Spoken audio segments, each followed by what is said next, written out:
Welcome to episode 2, where we're going through how you develop a business plan. So these videos have been sponsored by the town of Vic Park, and my name's Ashwin from Eventum Consulting. So today we're looking at that business plan. So you've got to the stage where you've done your SWOT analysis, you've identified what your business is going to try and achieve, and you've worked out your weaknesses and your opportunities and threats. So now we want to put this all into a big document, and the document serves as a guide, and it makes you work through a process to evaluate the business a lot further than just the idea. It's one thing now to go, well, how would this work and what do I need to do? So probably the first thing is come up with your vision and your mission.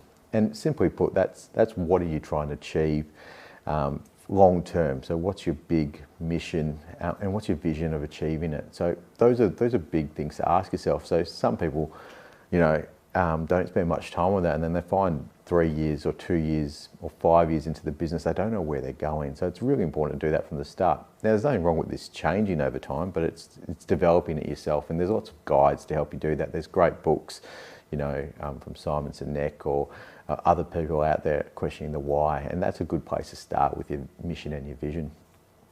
Then you want to do a bit of market research. So I suppose as you're going through this business plan, just to touch on it, you should really reach out to people when you're not sure, but there's heaps of resources online or available in books for you to read and touch base with. There's resources like the Small Business Development Corporation in WA, or your local council can help you with those, sort of put you in the right direction where you can start.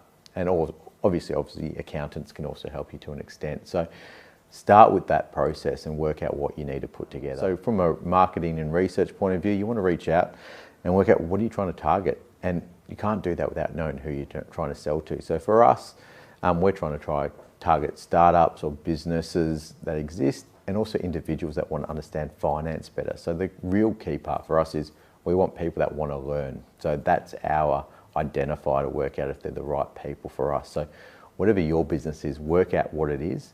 What I found useful for some businesses, people come up with avatars. So they come up with who that ideal person is. So, if you're the person selling tyres, this is my ideal tyre customer. This is the person I want. So someone that's got a well-maintained car, wants to come in regularly, wants to rotate their tyres. Maybe that's what you're after. So come up with that profile, come up with what that ideal customer is, and then work your way through it.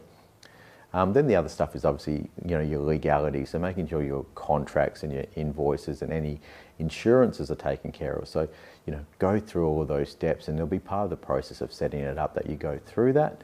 And then also work out how much money you might need. So work out what you need to do to cover your costs. Spend some time to work out all the things involved. So if you've got employees, the contracts are right, when's super due, what are your obligations to the ATO. So sit down and actually do a full plan, and it gives you a good idea of how much money you might need to start up or what you might need to borrow from the bank.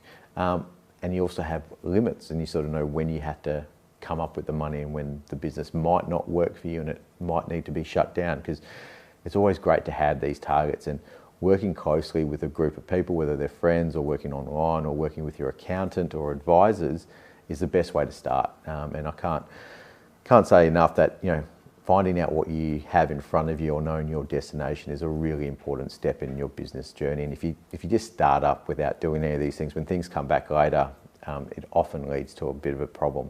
Probably the other thing that people sort of forget is the tax bill. They sort of forget they've got to pay tax. So they've gone from being a salary person where your wages withheld, and when you do your tax return, it's all covered. Well, when you're in business, you don't know what you're going to make, so you've got to start putting money aside to cover these taxes, not just GST, not just your employees, but your own tax if you're making money. So that often sometimes stops people from growing from that year 2 and year 3. They forget about the cash they need for their tax bill. So, use a great accounting system, keep update with your numbers, but also keep an eye on your marketing and make sure you're in front of the game. And then when you're not sure, reach out to advisors, whether they're insurance people, whether they're marketing people, whether they're accountants, whether they're finance people at the bank, whoever it is, reach out, because there's amazing resources here in WA to help you on your business journey.